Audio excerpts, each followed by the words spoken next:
Welcome to the On the Edge podcast with your host, Scott Groves.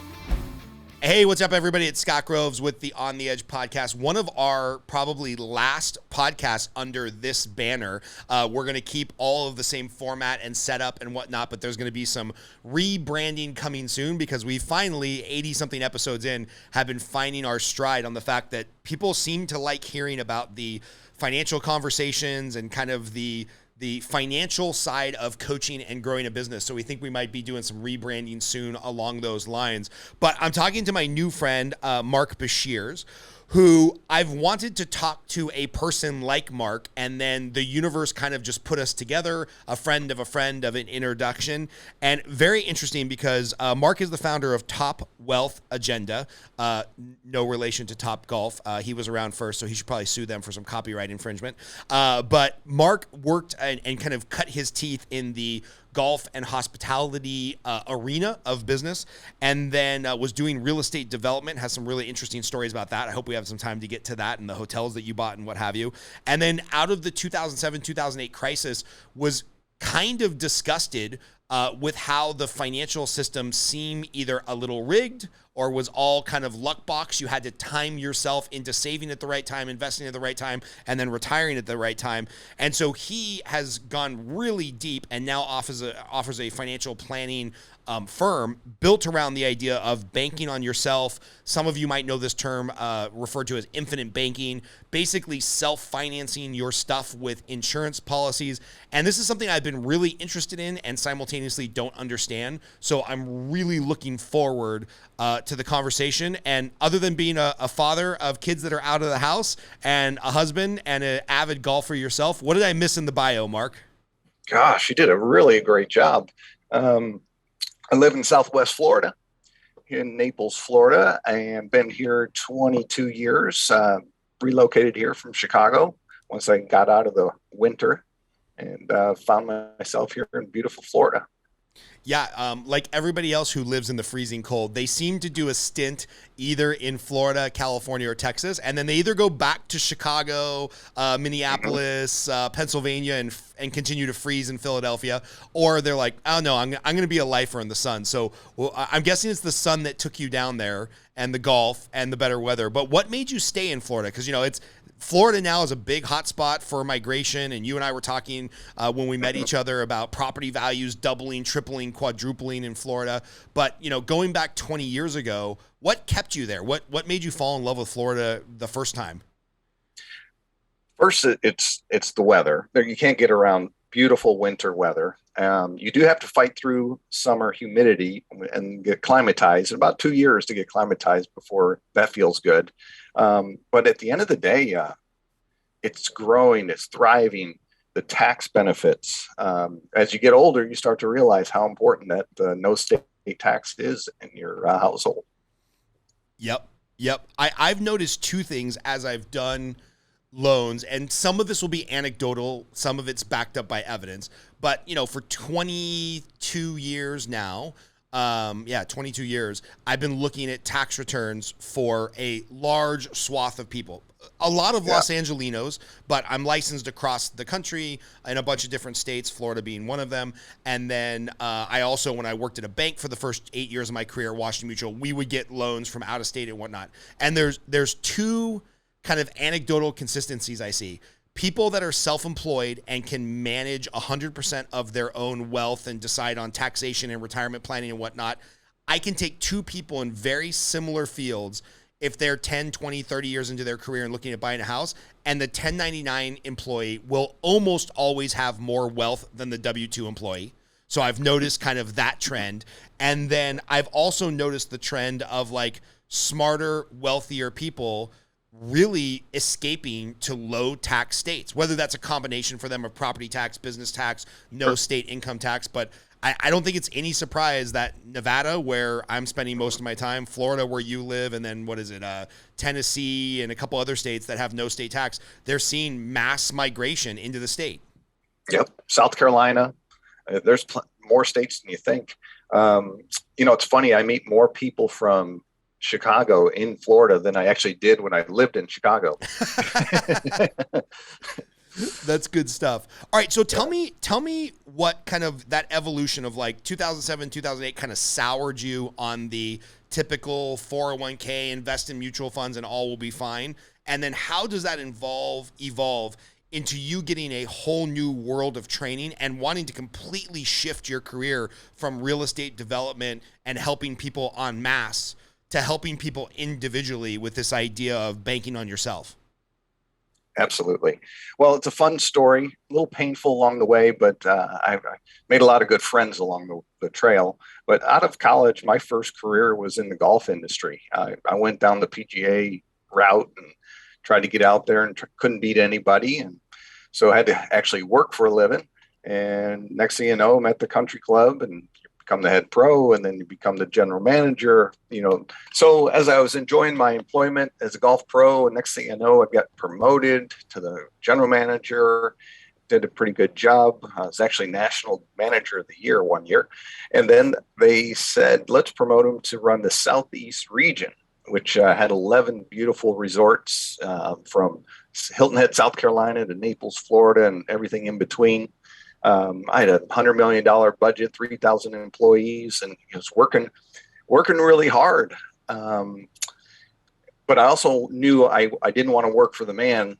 I wanted to go out on my own eventually when I could afford it. And when you remember the real estate rush in Florida, in the early 2000s, that was my time to say, if there's ever going to be a time, let's do it right now and try to capture this migration to Florida. But let me back up a little bit, because when I started working out of college, what's the first thing that happens? The company HR department hands you this little packet, this envelope, and inside that envelope is this 401k concept. Yep. And you're 20 something years old, and you think you just did something really cool and something mom and dad are going to be really excited for you about, right? Right. And so I do what society does. I bite, and start directing some of my hard-earned money into that vehicle. And by 1997, what happens? .com crash. And that was a pretty severe hit to all the, NASDAQ and the Dow. And to watch my account just drop in half so quickly was a shocker. Right. But I was still too young. And that's the tag line, well, you're so young, there's always plenty of time to make it back. And that's a misnomer too, but that's what that's what you'll hear on the street. So society conditions you to take more pain because it's coming. Right. So then I, fast forward into the 2000, 9/11. So whatever I made back from 97 to 9/11, boom, it's gone again. Right. So, and that's when about a year after that, in 2002, I said, I'm going on my own. I want to be a real estate developer. I want to be playing golf on the weekends, not working on the weekends. And I put together a really interesting deal. And because there was such a big appetite for Florida real estate, I was able to pre-sell a waterfront condominium development, 140 units in a little town called Punta Gorda, Florida. And I literally had all 140 units pre-sold with 35% deposits. And I sold a bunch of them to the Europeans. And as a first-time real estate developer, that was a pretty big swing. And I walk into a big national bank and talk to the commercial lender and put my contracts down on his table and said, I need a loan. I need a $40 million loan to build this project, but it's all pre-sold. I'll be darned in 2 weeks if he didn't approve that loan. And to this day, I had no business being approved for $40 million loan, but lenders back then, it was easy money. Right. But I did have clean contracts, but he wasn't going to collect it from me if he had to. So what happened next? So after some financial crashes, and we start building this building, and I'm counting my money because all I got to do is build it and close, and I'd be set for a pretty big time. So what happened? Hurricane Charlie rolls into town in 2004, knocks down my 4-story buildings, put a few boats in my front yard, all kinds of crazy stuff. It was like a war zone here in Punta Gorda. Devastated, right? And then 4 months later, Hurricane Ivan comes across the other coast and pushes down what we started putting back up again. So I got literally hit by 2 hurricanes within 6 months to slow my project down to a screeching halt. So that's 2004-05, right? So now it's a mad dash to find the contractors, the materials to put this thing together before my 140 buyers start walking, right? I was getting very, very nervous. I called my attorney. I said, what if we don't get to the finish line? And you know how the real estate crash really started about 6, 7, right? Right. We didn't know how soon or late that the real estate market would hold up. And I'm talking to my attorney and he says, well, let's talk about asset protection because, we got to make sure you're protected in case you can't get to the finish line. And we went through the litany of asset checks and things like that. And then he hit me with, do you have any cash value life insurance? And I was a little stammered by that question. I didn't understand what was the point of that. And he said, and I even made a joke to him. I go, why? Is the bank going to take me out and they want the death benefit? And he started laughing at me a little bit for my naive question. And what he's told me was, well, in the state of Florida, cash value life insurance is creditor proof. And I looked at him, I go, well, you've been working with me for a long time. How come you didn't tell me that? Right, right. 3-4 years. Where were you? And I think I would have liked to know that option. So anyway, it got in my head going, well, what is this instrument? And ironically, in the same week, I heard an ad on satellite radio, and it was bank on yourself. And so I call the number, and the good marketer on the other end won't tell me exactly what it is, but I wouldn't let him off the phone. And I kept drilling down. And he says, well, he finally broke. He says, well, we're talking about permanent cash value life insurance. So I'll be darned, twice in the week, I hear that come up and I go, I haven't ever heard of it. Right. And I was running with some pretty big players and nobody ever encouraged me to at least learn about it. Right. And that's when I'm coming to you and your audience.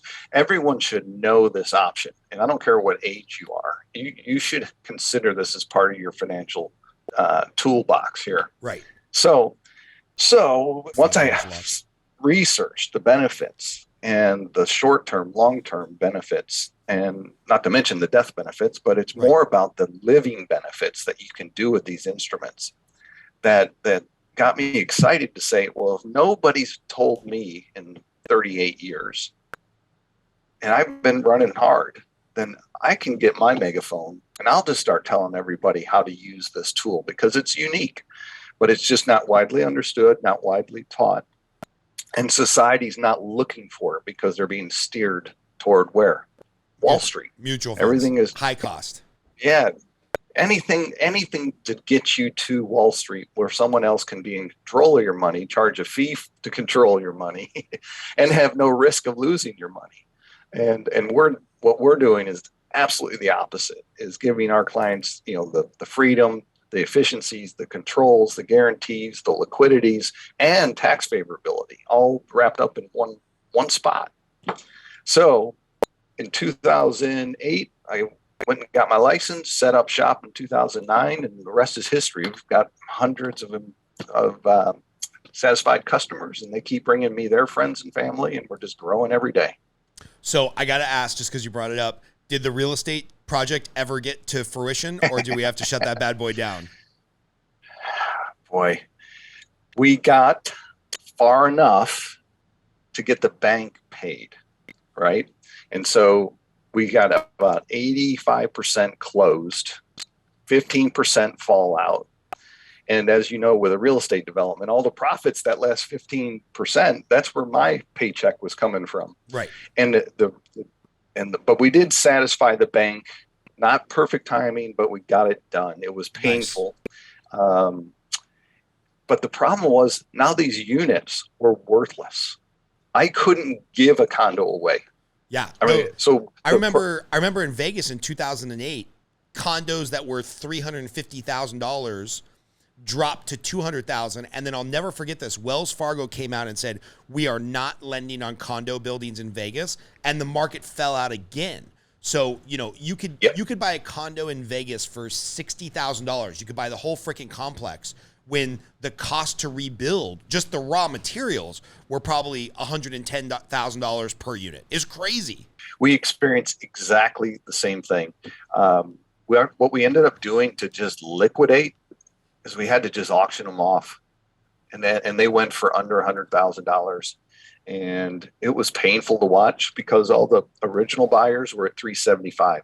Yeah, just like you said. Yeah, but we couldn't give them away. It was painful. I felt bad for all of our buyers. It was just not a good ending.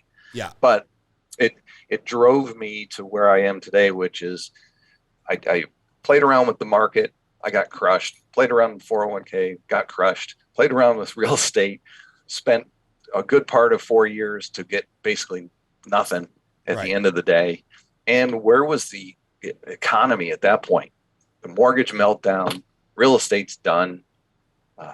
Where to turn? Right. So I just said, oh, goodness, this product, if I'd have done only Bank on Yourself for myself during that same decade, was a 7-figure swing in my favor if I'd have just taken the conservative route versus playing all the games.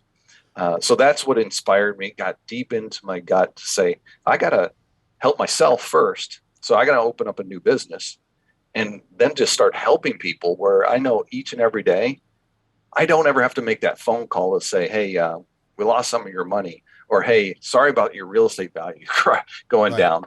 I actually get to make the opposite phone call and tell them, today your policy's at a new all-time high, and tomorrow it'll be at a new all-time high again. And it's going to keep doing that, and you can't screw it up. So let's talk through it. What is banking on yourself? Dumb it down for me on, and we can go to monthly premiums in a bit, but let's just say I had some windfall money. I had a lump sum of money to invest. You pick the number, and then walk me through what banking on yourself or infinite banking. Walk me through what it means. Sure. So first off, it's nothing new.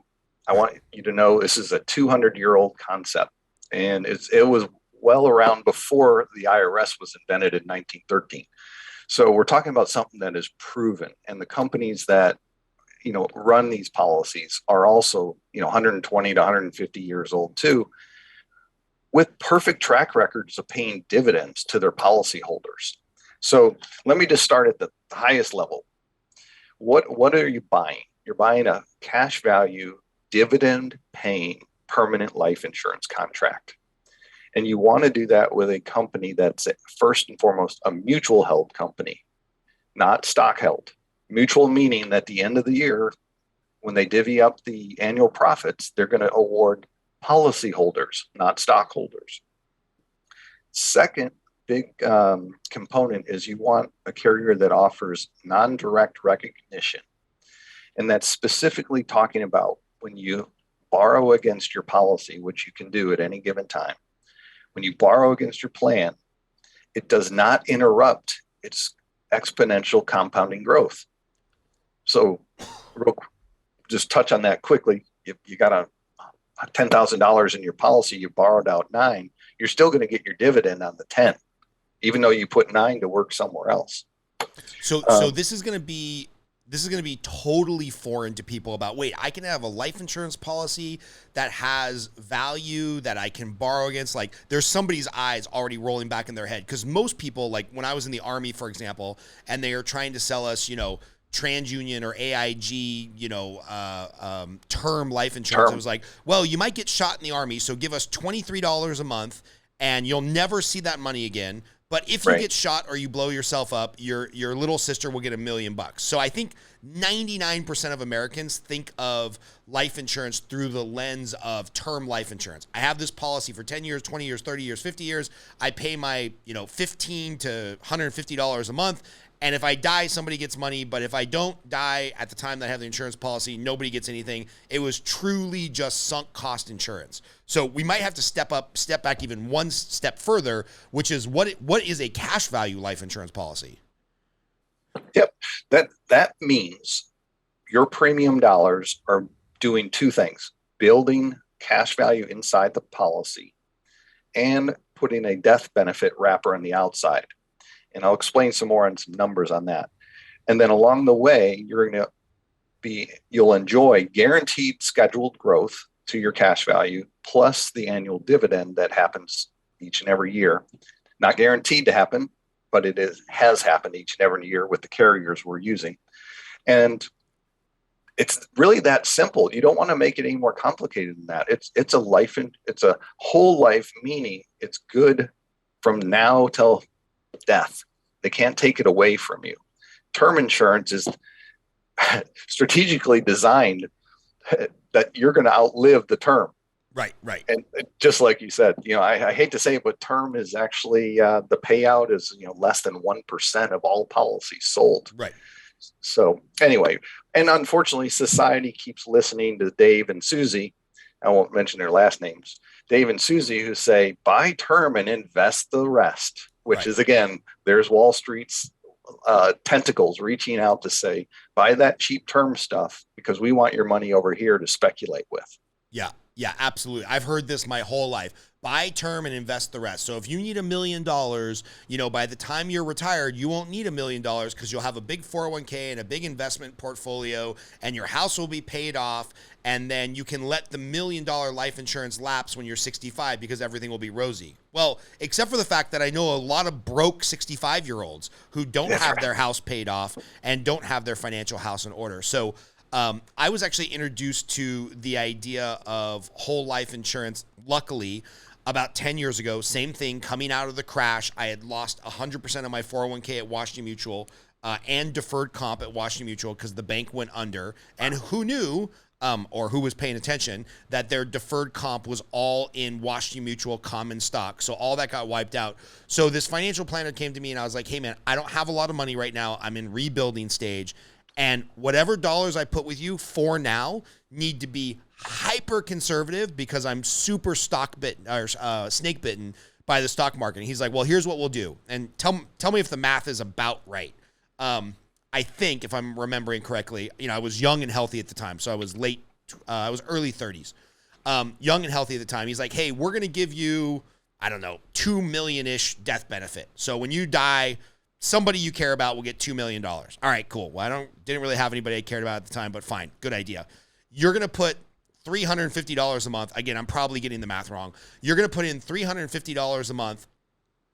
And for the first several years, you're not going to see a ton of growth because a lot of that $350 it's getting peeled off to pay for the death benefit because we don't really think you're going to die until like 87. So we're peeling off some of that money early when you're in the early 30s to pay for the insurance component so we can make our money and eventually give you that $1 million.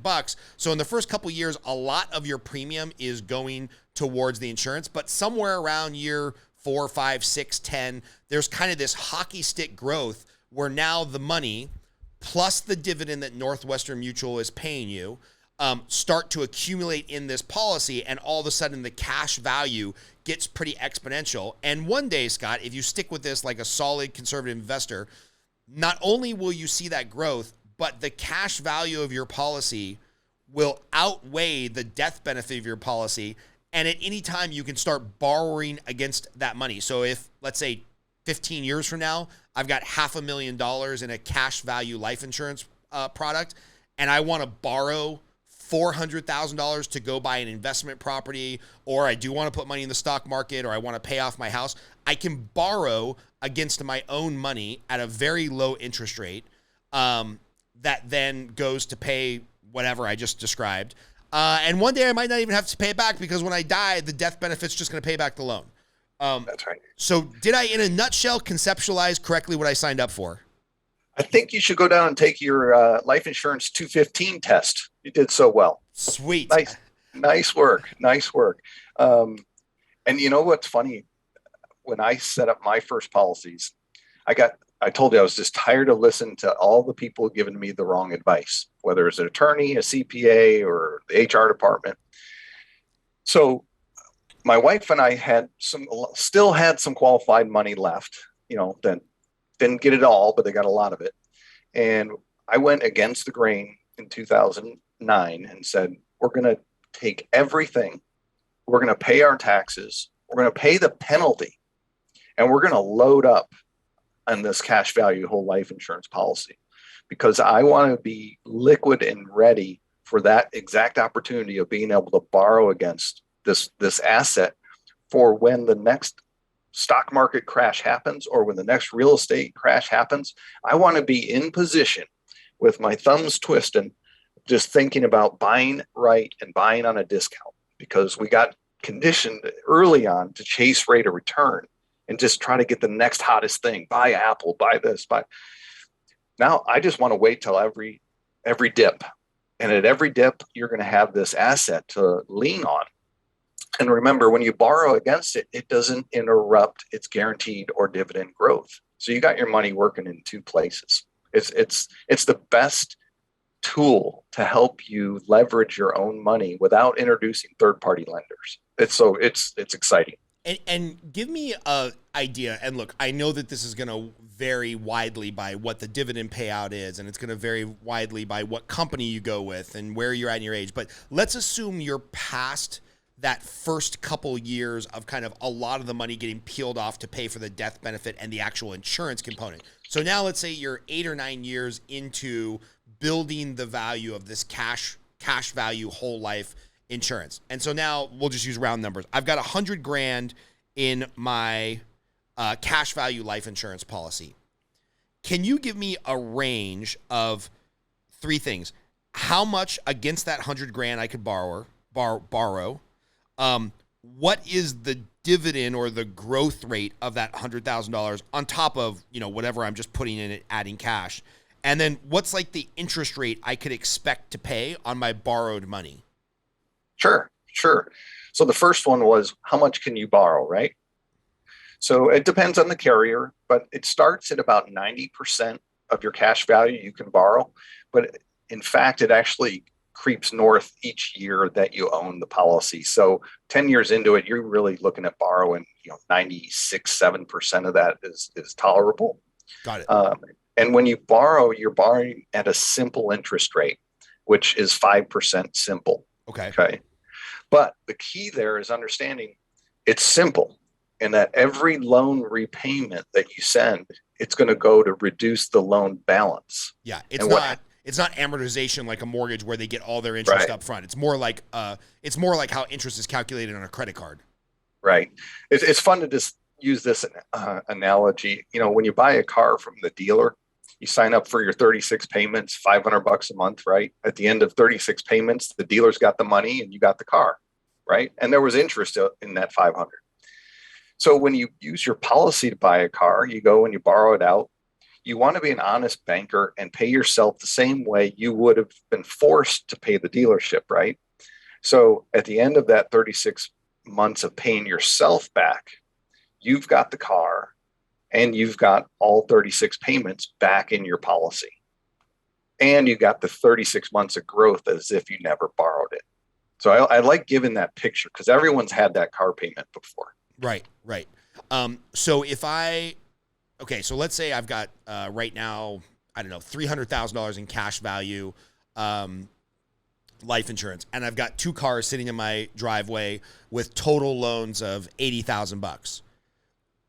And the interest rate on those car loans are in the 4% range. We had to finance them as commercial loans because we put them under the name of our corporation, and so you don't get the fancy 0% financing no matter how high your credit score is.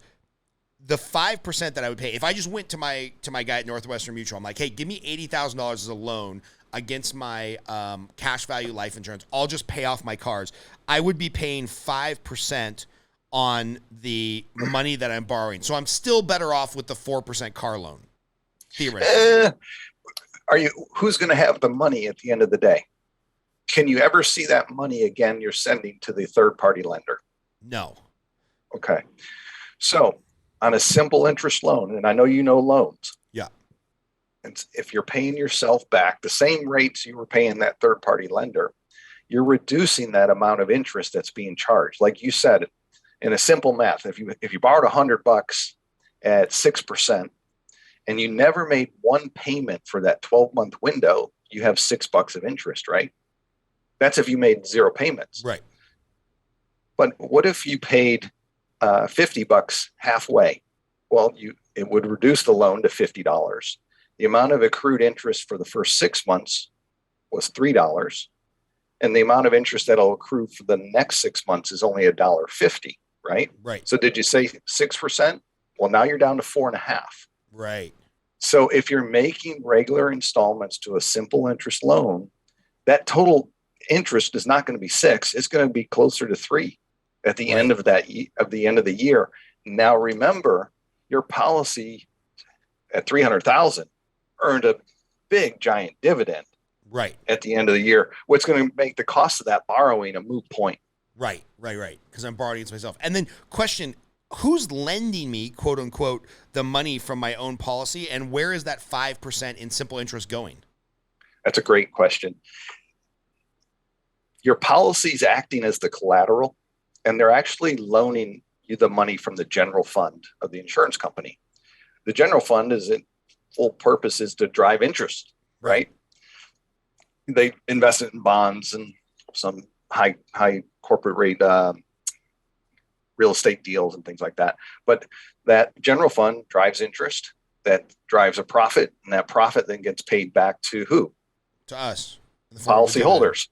Right. And so when you're paying that interest back to the insurance company, you're enriching the general fund, which is who is going to benefit from you, the policyholder. So the interest indirectly is going back to the general fund and then back to all policyholders sprinkled in their proportion. And that's only if it's a mutual, because the mutual, all the profits have to be shared out to the policyholders. There you go. Well said. Got it. So if we extrapolate this out, I know some big boy investors, I won't use their names, but very big boy investors in the property space or in the venture capital space.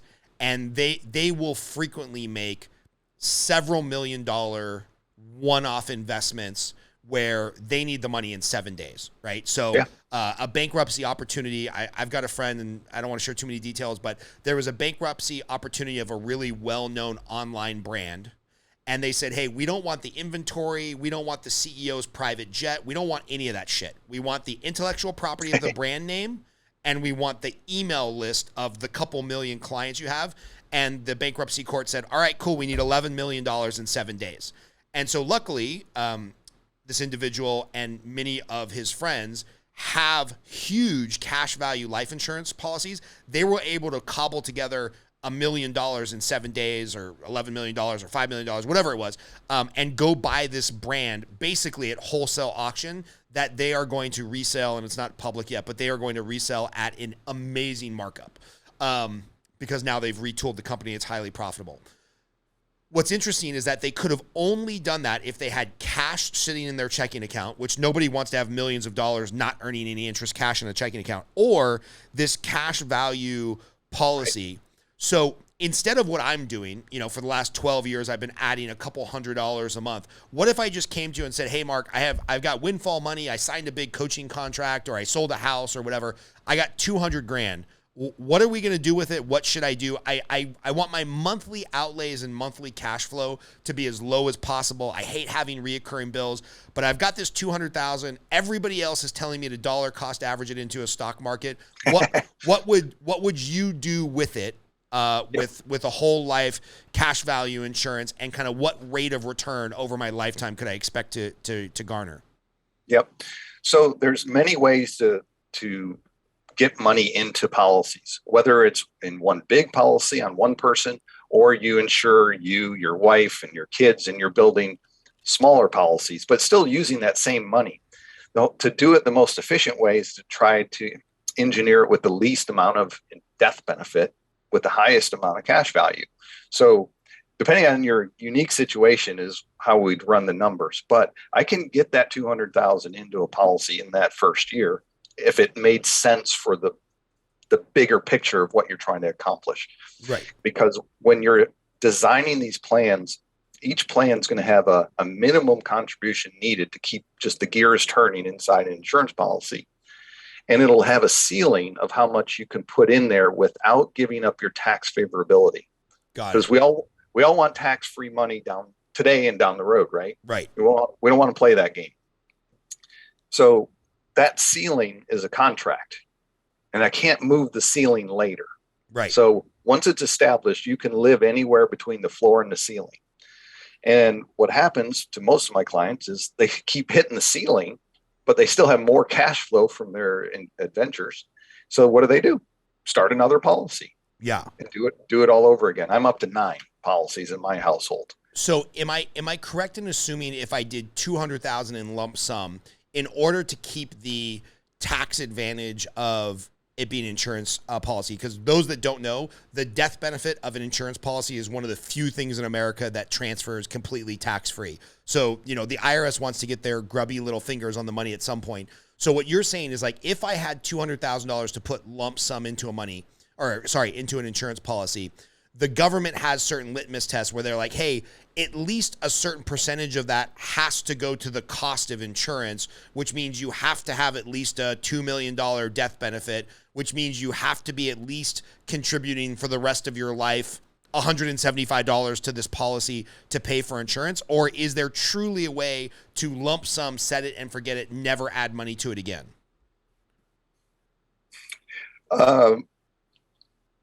You can do it lump sum, never add any money to it in what's called a single premium policy. However, it's considered a MEC. So you're not having the same tax favorability as a non-MEC. Got it. So the one with the ceiling and the floor, okay, is a non-MEC. And you made a comment about funding it for the rest of your life. In fact, we could stop funding it anytime after year 7 and maintain all the tax favorability. So there's short-term plays too in this. But if you wanted to go down the road of a MEC, what that means, and it usually applies to my clients somewhere between age 55 and older, it means that you'd break even on a single premium policy in roughly 24 to 30 months. What does that mean? Break even how? So let's use your number, 200,000. Yeah. So your cash value, roughly 24 to 30 months later, you're going to have $200,000 of cash value in this policy ready and liquid for your future. And what would the death benefit? Yeah, there you go. What would the death benefit be? Depends on age and health rating and all that kind of stuff. But let's say I'm an average 40-year-old. 600,000, 700,000. Okay. Cool. And with these policies, the death benefit is not fixed. As your cash value is growing, so is your death benefit. So a lot of people think I bought $1 million policy. Well, that you can buy it that way. But the way these are built, as you put in $1, the death benefit's going up threefold. Interesting. So when you get to retirement and you do start taking money out and lowering the death benefit, but you've built it up so high that you're still going to leave a really nice legacy to your family. Got it. I'm going to spot off a couple numbers because you kept touching on, rate of return. Right. And because that's a society thing, right. Everyone's chasing, how much should I make? How much is the rate of return and all that kind of stuff. So the way the policy is built, like you described with that hockey stick, the front end is the heavy lifting years. And what that means is the underwriting, the labs, the nurse, my commissions. But the big one in the early years is they're reserving for mortality, just like you mentioned. And they're reserving for mortality from your policy, but every policy sold for the what if, because they're on the hook for a big number, right out of the chute. What if you die in week 1? Right. That's a big loss. So that heavy lifting goes away in approximately, depending on age, rating, all that kind of stuff. And I'm going to just say, I'll give myself a window here, 3 to 5 years, you'll find that once they've reserved enough, from that day forward, every dollar you're sending to your policy, you'll see at least that much show up in cash value. So let me say that a different way. If you had a machine, you could put $1 in and see more than $1 show up in cash value. How many dollars would you put in? Infinite. As many as you could, because your efficiency, it's just like starting up a business. Right. You're in the hole day one, and you gotta work your way up to break even. Right. So the premium efficiency and the mortality and reserving will get accomplished at your age, roughly in that third, fourth year. And then from the rest of your life, it's your favorite check to write to your policy, right? Yeah. Because you're going to just see your cash value accumulate. Okay. I'm going to throw that example on to when is your break even point. Give me a second. Let me ask a follow-up question there, because I always thought, man, what a morbid fucking idea of taking life insurance out on our children. Why would I ever want to profit from my child having a tragic death? And then Robert Kennedy Jr. died in that plane crash off of Martha's Vineyard. And I remember reading about how the Kennedy family had sheltered so much wealth in insurance policies that, if you're buying life insurance and your life expectancy is 87, but you're starting the policy when you're 6 months old or a year old or 5 years old, that reserve of mortality, that initial, heavy lifting, as we called it, is so short because they know they're going to have 87 years to grow that money. So, all right, cool. I got a $2 million death benefit, but I'm a 4-year-old. You've got like 89 more years of life expectancy left or whatever. So as a way to grow wealth for our children, even though it's a morbid thought, getting life insurance on our kids can be super profitable for them, right? Well, if you're only looking at death and death benefit, it is morbid. But if you turn the words around and say, I want to build a financial tool for my kids for their living benefits, is starting this. Because when they get out of college, 22, or maybe it's their wedding, and you can say, hey, by the way, I started this little document for you 25 years ago, and it's got $100,000 in it. I hope you have a nice wedding. Yeah. Here's your gift. And you're already past that heavy lifting, and they can now fund it for their future. You just can transfer it to them tax free. Right. So it's once you get past, if you're a loving family, you want everyone to do this. Right. And I got to tell you, all the presidents have tons of this life insurance. You go back to the Rockefellers, you go back to Walt Disney. Yeah. The guy that started J.C. Penney's, they all did it through cash value life insurance. That's so awesome. why wouldn't you want to, this is the whole concept is get third party lenders as far away from you as you can. You may still need them for something, but if you can self finance your way through life, because you have a far bigger need for financing than you do for even the death benefit. Right. Two clarifying questions there real quick. One is, you mentioned this magic number of kind of like after 7 years, you said something. It was, I don't know if you said it was self-sustaining or it was, you only have to structure for 7 years. What's kind of the magic number there? It's another one of the Department of Insurance and IRS thresholds is they call it the 7 pay test. And they're basically looking the relationship of how much cash you warehouse in this policy in relation to how much death benefit you actually have. And once you get past 7 years, you have permission to stop funding the policy. We can do it. It's called reduce paid up, and the cash value would be safe, sound, still growing. There'd just be a little adjustment to the death benefit. But people always want to know, well, what if I lose my job? What if I can't make that payment? Well, if we can get through the first 7, you're in the clear. Yeah. But then I also remind them, remember, you can put $1 in, see more than $1 show up. Why would you ever stop funding this policy? You'll find a way to fund it. Right. So, right. And I've even had situations where clients do lose their jobs and things like that, and they don't have the cash flow. So all we did is you just borrowed against the policy to pay the premium to buy them some time to get back on their feet, and then right the ship, down the road. Yeah. But there's a lot of flexibility there. Could there be a future? Could there be a future where your cash value becomes $400,000, and now the 3 or 4% dividend or whatever we're going to talk about next on what the dividend is, that's being spun off of the policy is enough to pay the policy and self-perpetuate it? Like, obviously it would make sense to keep putting in $1 if I'm getting back $1.05 or $1.10. But let's say for whatever, it's like, hey, I want my expenses as low as possible. The kids are out of the house. My wife and I are going to travel all over the world on the budget. And I just don't want a $1,200 a month investment cash flow. Sure. Just put the policy on cruise control and let it pay for itself. Can you get to a point where the dividend is paying the premium or whatever the case may be? And there's actually a terminology for it. It's called premium offset. Oh. And you're basically using the internal growth, guarantees and dividends to just send it over to pay the premium, which again, if your policy is already really, really efficient, it goes in, the cash values go back up, and it just keeps on self-perpetuates. Yes. Amazing. And you can turn it on and off. So maybe you stop vacationing and you got cash flow again. Good question, though. Really good question. Amazing. All right. So I know rate of return is the thing we're all conditioned to ask.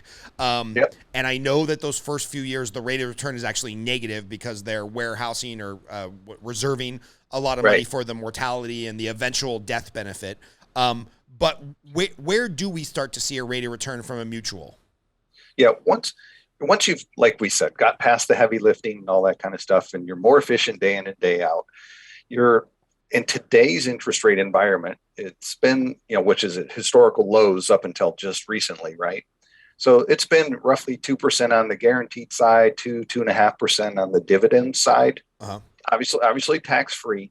But here's what's interesting going forward is as interest rates do rise, who's the biggest and best bond traders in the world?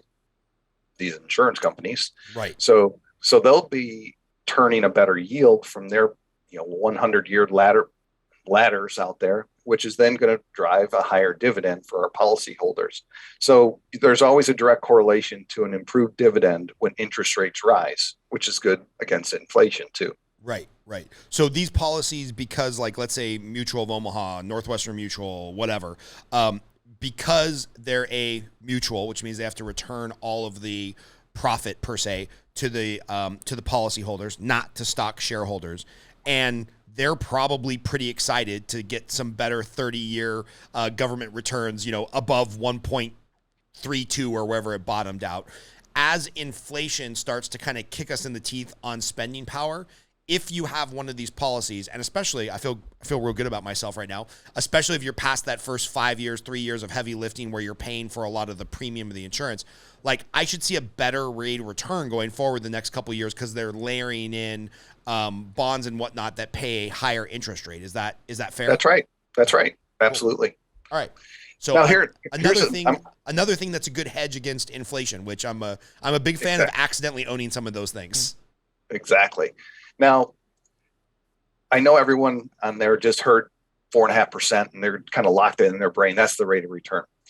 But I ran a little spreadsheet, of just some numbers you and I kicked around, and it opens your eyes a little bit. So I ran a $2,000 a month premium, so $24,000 a year on a 43-year-old, and I ran it out to age 60, 24 years. So after 24 years of consistent premium, $576,000 went into the policy. Got that one? Yeah. So I'm 43 years old. I'm generally healthy. I'm going to give you $2,000 a month for the next 24 years, which is really scary. But okay, so it's $24,000 a year for 24 months, and that's going to be $560K-ish into the policy. 576 went in. Okay, right? 576. So what did the policy at today's current dividend scale, right? I'm telling you it's going up because we see rates going up, but at today's rate. And by the way, real quick, on that day one, I start paying you $2,000. What's the death benefit in case my wife shoots me in the driveway? It's just shy of $400,000. Okay. On day one. Okay. So now we're at age, we're going to say you're going to retire, right? You're age 67. Uh-huh. There's $900,000 in cash value, right? And $1.5 million in death benefit. Remember how I said cash is going up, so is death benefit? Right. Fantastic, right? So now you got that number. We put in 576. And so let's just pretend for the next 10 years, you withdraw $55,000 a year. Okay. So you pulled out 550,000. Put in from 67 to 77. Correct. Okay. So you put in 576, you pulled out 550 in that 10-year window, and you still have 650,000 in cash value. How do you feel about that? Because remember, we were at 900 at retirement age. We just pulled out over $500,000, and you're still at 650,000. Yeah, and I'm not paying the $2,000 into the policy, and I still have the death benefit. Correct. Yeah, huge. So back to the rate of return question.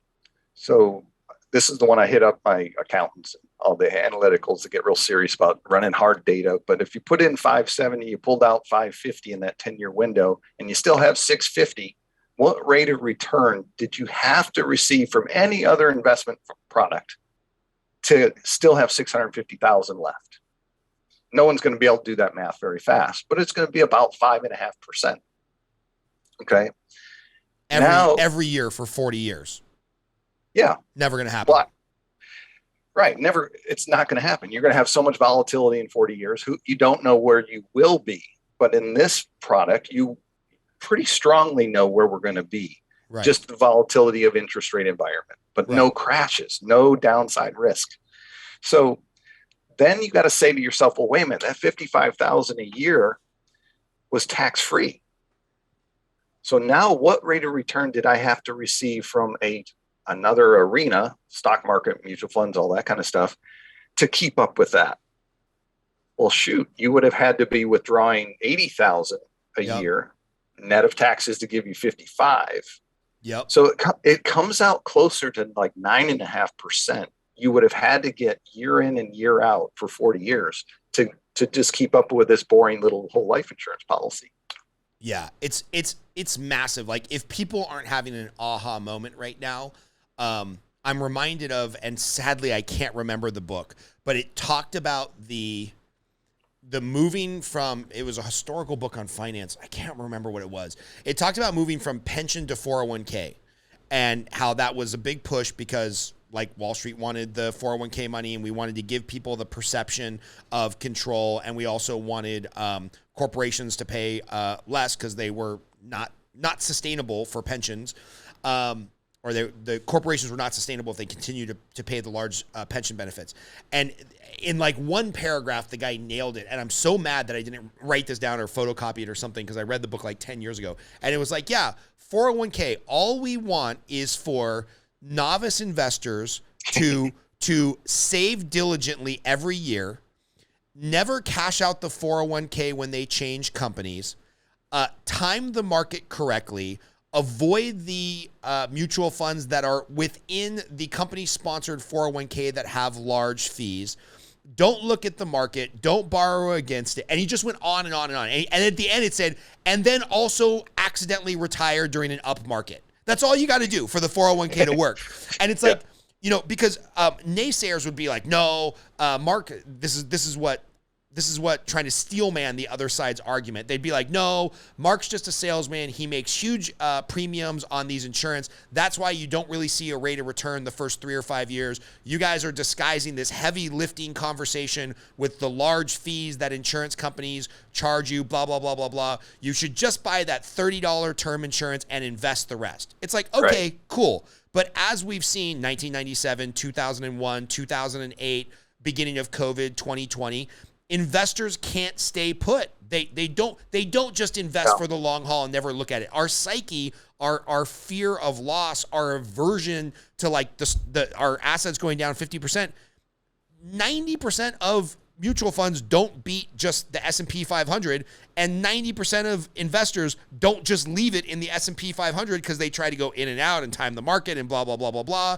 And then the stock market goes down and they don't realize that's the time they should be consistently depositing money. So like everything you just said, if there was any product out there, and I know you guys can't advertise like this, but if anybody steps back and does the math and has been like, man, I can set it and forget it, never think about the fucking stock market again, and make what becomes a tax savings equivalent of 8 or 9% over 40 years with no drawdowns, It's Right. like, dude, put a bullet in my head. Why is this not taught in high school? Exactly. That's what I said. Someone asked me, what was um, the worst mistake that happened to you? And I said, someone introduced me to a stockbroker before an insurance agent. That was the worst mistake. Totally. And, let me take you, you touched on something about, all that high commission and all that stuff. So on that $2,000 a month example, so at the end of the first year, we put in 24,000. At the end of the first 12 months, we're talking about 20,000 in liquidity, 20,000 in your cash value that you can see and reach in and grab it for an emergency or an opportunity in the first year. Right. So 4,000 got peeled off for company profit, your commissions, or company mutual, whatever, mutual profit that gets, and then your commissions and cost of insurance. Yeah, mortality rate. And comparatively, if I did just buy term insurance, what would the mortality cost be for that same $600,000 policy? $80 a month, something like that. Yeah, about that. So let's say I would have paid $1,000 for on this scenario to have $1 million basically when you get old and you can draw it out, yada yada yada. On that 24,000, 20,000 is going to be there as cash value. 1,000, if I did the whole buy term and invest later, 1,000 would have gone towards effectively the cost of insurance. About $3,000 in those first several years are going towards whatever, your commission, the cost of doing business, the heavy lifting. I've blown $3,000 on way stupider things than that. Dude, what you're going to is what's really easy to mathematically show anybody that wants to say, how much did this darn thing cost me? Right. Is I'll do the delta. I put in X in year one and how much do I have and how much it improved. So in this example, it's going to be right around, 9,000, let's say. So take that 9,000 and divide 8 or 9,000 for the life of the policy. Remember how there was a year when you get, you cross that point at year 3 or 4, you put in $1 and then you always see north of $1. Yeah. So if we just do the delta of the years before that, of what you put in and how much it went up. Okay.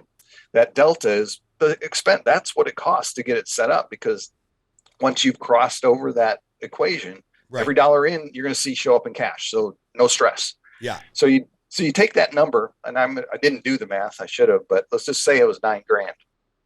Now divide that over the next 40 years of your life. Yeah. What was the cost of insurance? Who cares? Who cares? Yeah, it was $400 a month or $400 a year for the rest of my life to have what ends up being nominally by the time I'm probably going to die, $1 million, $1.5 million or something of death benefit. Right. So I got a question. Let's say in this example, I gave you $24,000 a month for 24 years. Cash value when I'm 67 is $576,000, but it keeps growing, and the death benefit keeps growing. Let's say I borrow $500,000 against that, and I pay off my house because I was horribly financially mismanaged, and I'm drowning in debt. I'm living off of Social Security, and I've got to just at least pay off my house so I'm not homeless. I take this $500,000 in cash value out of the policy. I pay off my house, and I call you. I'm like, Mark, I can never give you another dollar. I'm broke. I'm in debt. I'm living off a fixed income of Social Security. I had to get this cash out just to pay off my house. I can never give you another dollar. Does the policy either in cash, like let's say I extracted as much cash as possible, 97%. Does the policy have any intrinsic value either in death benefit or growing cash benefit? Or is it like, well, I borrowed the money, I'm screwed. I can't even afford to make the payments at the 5% interest rate back to the policy? That's arithmetic that I could prove out on paper of what it would look like, just so anyone out there who wants to run what if scenarios, I can do it. But then that 24th year, your policy, was improving by $40,000 a year, approximately, not counting what you contributed. Okay. Got it. Because when I borrow, I love this. So do the math, 5% on 500,000, 25 grand. The policy is still generating, because all the cash is still there. I just borrowed against it. The policy is generating $40,000 in interest, paying off my $5,000 in 5% interest that I borrowed against, and the policy is still growing. It looks like it would cover. Yeah, it would cover. And I could prove it out to age 121 of how long it would take for maybe the loan to cross over the cash value, but it would be in age 100 and something. Yeah. I'm not going to make it that long. If I make it like 84-ish, I'm going to feel like it was a big win. Right. Wow. Okay. So what do people need to do if they want to get more information on this and like actually work through some of these scenarios to see how this should become, a piece of their financial strategy? I know you went all in. This is now 100% of your financial strategy, but let's say people are like, okay, I believe in it, but I'm still hesitant. I want to put 25% of my available cash towards the strategy. What do they just call Marc Beshears and get started? Sure. Well, before I go there, I will say this isn't 100% of my investment strategy. It was 100% of where I put my money and my cash flow. And then what do? I wait for things to go on sale and buy things on a really steep discount. Like you said about the people that you can reach into these policies, have money in 7 days, no questions asked, no underwriting. It's just so efficient and so liberating. So that's where I make my real rates of return, is being patient, waiting to buy things right. Right. Okay. Not to mention the policy just does what it does. But anybody that wants to take a real hard look under the hood of how your financial landscape is working, how your money is flowing, how it's taxing. So the way to reach me is go to Google and type in Book with Marc, and you'll see my name come up, and it's Marc with a C. So that's important. Book with Marc, and you can get right on my calendar, and I'll set up a time, and we'll do first Q&A, is whether it's 5 minutes, 10 minutes, it's up to you. Then we would do probably a 30 or 40 minute, take your inventory, financial inventory. I would go and run it through our system and come back to you and show you exactly where all the numbers would look today, tomorrow, and 100 years away. That's awesome. Last question, because I always feel like I can learn a lot about somebody in a departing question like this. What's your favorite movie and why? And why? Moneyball. Amazing movie. Running the numbers, making the numbers work. That's kind of what we do too. And I'm a huge baseball nut. My son's a D1 baseball player, and I just watch them every day I can. That's awesome. There's a scene in that movie where they're sitting around like the general manager's table and all the scouts and whatnot. And the character that works for Brad Pitt, Jonah Hill, he's like doing the numbers and he's like, we really want to get, Bill as our second reliever or our second closer. And the old school coach starts spitting and he's like, no, we can't get him. He dates fat chicks. He has no confidence. Anybody who dates fat chicks and has no confidence is no way they can be a closer in the Major League Baseball. And I'm like, oh my God. I'm like, thinking back to how he revolutionized numbers and math in baseball, it's like, oh, it's not that long ago that billion-dollar organizations were using a hunch about some old school guy that thought you couldn't be a good pitcher if you were attracted to overweight women. And that scene to me just solidifies the whole thing for the movie and the book and everything, and the theory of like, hey man, we got to look at the math and how the shit works out. You can't just go on a hunch when we're talking about big dollars. Boy, isn't that true? And we can't go on a hunch for our retirement either. Yeah. And just hope, let's see, I've got about 20 more years. Just hope there's not another epic crash caused by the Federal Reserve in 2042, which that's a lot of my retirement mindset and kind of mental well-being. That's a lot to risk on that. That's right. Cool. Well, Marc, we really enjoyed having you on. When I do get some windfall money, I'm going to give you a call and see if we need to be building out a policy. And let's make sure we keep in touch, because I think with what I do in the mortgage business and finance and what you do, there's definitely some synergy there, even though I hate that word.